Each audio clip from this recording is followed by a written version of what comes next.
ভিডিওতে আমরা আলোচনা করেছিলাম গর্ভবতী ভাতা 2026-এর সম্পূর্ণ বিষয় নিয়ে। তো সেখান থেকে কিন্তু আপনারা অনেকে জানতে চেয়েছিলেন যে কিভাবে আবেদন করতে হয় গর্ভবতী ভাতা পাওয়ার জন্য, কোথায় গিয়ে আবেদন করবেন, কিভাবে আবেদন করবেন, এই প্রসেসটা দেখিয়ে দেওয়ার জন্য আজকের এই ভিডিওতে আমি সম্পূর্ণ প্রসেস দেখাবো। আপনারা কিভাবে আবেদন করবেন, কোথায় গিয়ে আবেদন করবেন এবং কোন নিয়মে আবেদন করলে আপনি অবশ্যই ভাতা পাবেন। মা বোনরা আছেন, ভিডিওটা দেখতেছেন, সম্পূর্ণ ভিডিওটা দেখুন, স্কিপ করবেন না। স্কিপ করলে কিন্তু আপনারা বুঝতে পারবেন না কোথায় গিয়ে আবেদন করবেন। তো চলুন সর্বপ্রথমে আমরা আগে দেখিয়ে দিচ্ছি যে আবেদন করতে হলে আপনার কিরকম যোগ্যতা থাকা লাগবে, কখন আপনার আবেদন করার সঠিক সময় সেটা আগে আমরা দেখে নিব। তো মা ও শিশু সহায়তা কর্মসূচি, তো এখান থেকে আপনি যারা আবেদন করতে যাচ্ছেন গর্ভবতী ভাতার জন্য, যারা আবেদন করতে যাচ্ছেন, আপনার কি কি যোগ্যতা থাকা লাগবে এটাকে একটু দেখে নিন। এটার ভিতর যদি আপনার যোগ্যতাটা মিলে যায় তাহলে কিন্তু আপনি আমার এই আবেদন প্রসেসটা দেখে গিয়ে সরাসরি আবেদন করে ফেলবেন, ইনশাল্লাহ আপনি পেয়ে যাবেন। তো প্রথমত আপনাকে যেটা করতে হবে, আপনার বয়স অবশ্যই কিন্তু 20 থেকে 35-এর মধ্যে হতে হবে। এর বেশি অথবা কম বয়স হলে কিন্তু আপনি এখানে আবেদন করতে পারবেন না। আপনার আইডি কার্ডের ফটোকপি লাগবে, যে পরিচয়পত্র আপনার আছে এনআইডি কার্ড, সেটা আপনার অবশ্যই থাকতে হবে। গর্ভকালীন সময় 4 মাস থেকে 6 মাস অথবা 16 সপ্তাহ থেকে 26 সপ্তাহ।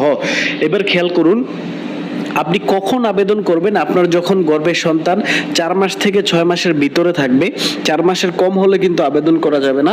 যখন আপনার গর্ভের সন্তান 4 মাস হয়ে যাবে তখনই আপনি দয়া করে আবেদনটা করে ফেলবেন, আমি সবাইকে বলতেছি।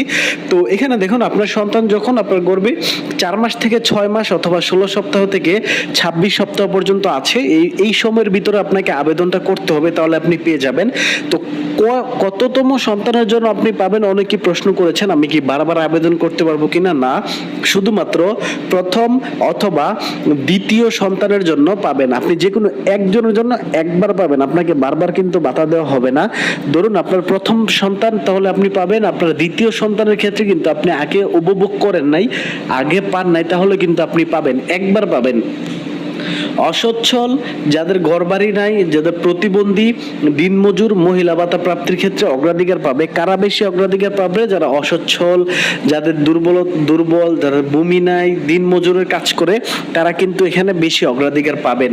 তো চলুন আপনার যে আবেদন কিভাবে করবেন সেটা দেখানোর পূর্বে আরো একটা বিষয় আপনাদেরকে জানাই দিচ্ছি।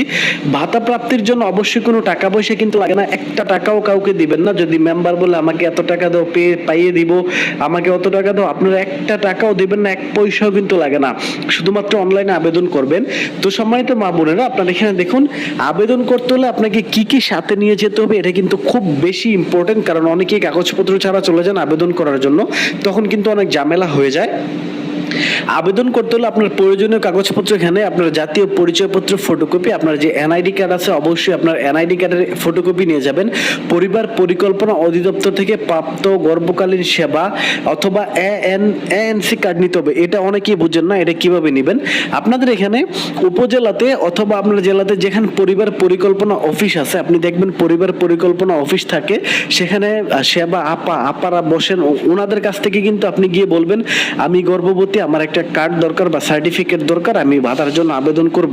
আপনি জাস্ট ওই পরিবার পরিকল্পনাতে যাবেন, গিয়ে আপনাদেরকে সুন্দরভাবে বললে ওনারা আপনাদেরকে একটা সার্টিফিকেট বানাই দিবে, জাস্ট ওই সার্টিফিকেটটা এখানে লাগবে। আশা করি বুঝতে পারছেন। আপনি হসপিটাল যাবেন, আলট্রাসাউন্ড রিপোর্ট, আপনি যে গর্ভবতী সেটার প্রমাণ, আলট্রাসাউন্ড রিপোর্টটা নিয়ে যাবেন। আবেদনকারী নিজের নামে ব্যাংক অ্যাকাউন্ট অথবা রকেট অ্যাকাউন্ট থাকতে হবে। এখানে বিকাশে কিন্তু আপনি টাকা নিতে পারবেন না। আপনি যে মা গর্ভবতী অথবা যে বোন আপনারা গর্ভবতী, আপনাদের নিজের নামে যদি ব্যাংক অ্যাকাউন্ট থাকে ওই নাম্বারটা দিবেন, অথবা যদি ব্যাংক অ্যাকাউন্ট না থাকে আপনি একটা রকেট অ্যাকাউন্ট খুলে নেবেন। অবশ্যই এখানে বিকাশ অথবা নগদে কিন্তু হবে না, রকেট লাগবে। তো সচল মোবাইল নাম্বার দিবেন, একটা মোবাইল নাম্বার দিবেন যে নাম্বারটা আপনি সচরাচর ব্যবহার করেন, সে নাম্বারটা তারা কিন্তু এসএমএস পাঠাবে, বিভিন্ন ফোন আসবে। তো বন্ধ নাম্বার দিলে কিন্তু হবে না, অবশ্যই আপনাকে সচল নাম্বার দিতে হবে। তো চলুন মা বোনেরা, এবার আমি আপনাদেরকে দেখিয়ে দিচ্ছি যে আপনারা আবেদনটা কিভাবে করবেন। সবচেয়ে ইম্পর্টেন্ট বিষয় যেটা, আবেদন কিভাবে করবেন। অনেকেই ভুল করেন, অনেকেই অনলাইনের পিছনে দৌড়াদৌড়ি করেন। প্রথমত আপনাকে দেখতে হবে আপনি কখন আবেদন করবেন। প্রতি মাসে 1 থেকে 20 তারিখের মধ্যে অনলাইনে আবেদন করতে হবে। আপনি 20 তারিখের পর আবেদন করলে কিন্তু সেটা মঞ্জুর হয় না। প্রত্যেক মাসের 1 থেকে 20 তারিখের মধ্যে আবেদন করবেন।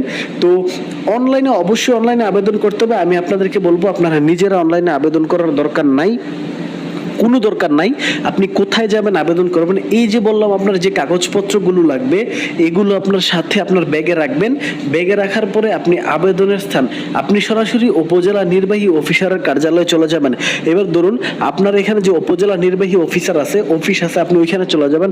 মনে করেন আপনি ওইখানে যেতে চাচ্ছেন না, ওকে, আপনার কোনো সমস্যা নেই।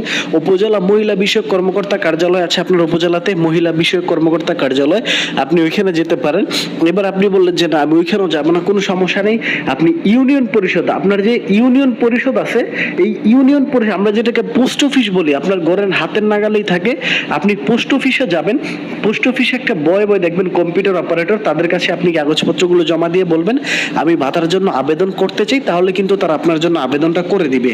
অথবা উপজেলা তথ্য কেন্দ্র আছে, সেখানে তথ্য আপারা বসেন, ওই আপাদের কাছে গিয়ে বললে কাগজপত্রগুলো দিলে আপনি যাতে সুন্দর করে বলবেন, যাবেন কাগজপত্রগুলো দিবেন, আপা আমি গর্ভবতী ভাতার জন্য আবেদন করতে চাই, তারা আপনাকে সুন্দর করে একটা ফর্ম দিবে।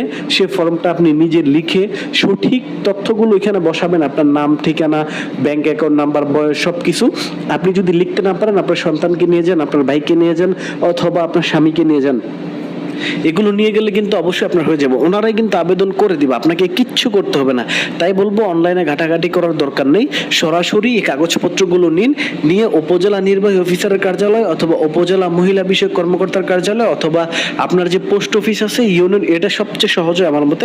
ওইখানে চলে যাবেন, ওইখানে যাওয়ার পরে ওই যে কম্পিউটার বয় অথবা স্যার থাকে ওনাদেরকে বলবেন, ওনারা কিন্তু আপনার আবেদনটা সুন্দর করে দিবেন।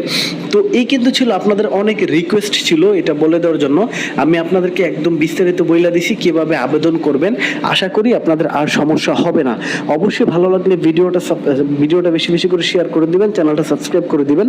অন্যান্য যারা মা বোন আছে অবশ্যই সবার কাছে কিন্তু ভিডিওটা শেয়ার করে দিবেন। দেখা হচ্ছে পরবর্তী ভিডিওতে। যদি কোনো সমস্যা থাকে, বোঝার কষ্ট হয়, অবশ্যই কমেন্ট করবেন, আমি রিপ্লাই দিব ইনশাআল্লাহ। তো দেখা হচ্ছে পরবর্তী ভিডিওতে। সবাই ভালো থাকবেন, সুস্থ থাকবেন, আল্লাহ হাফেজ।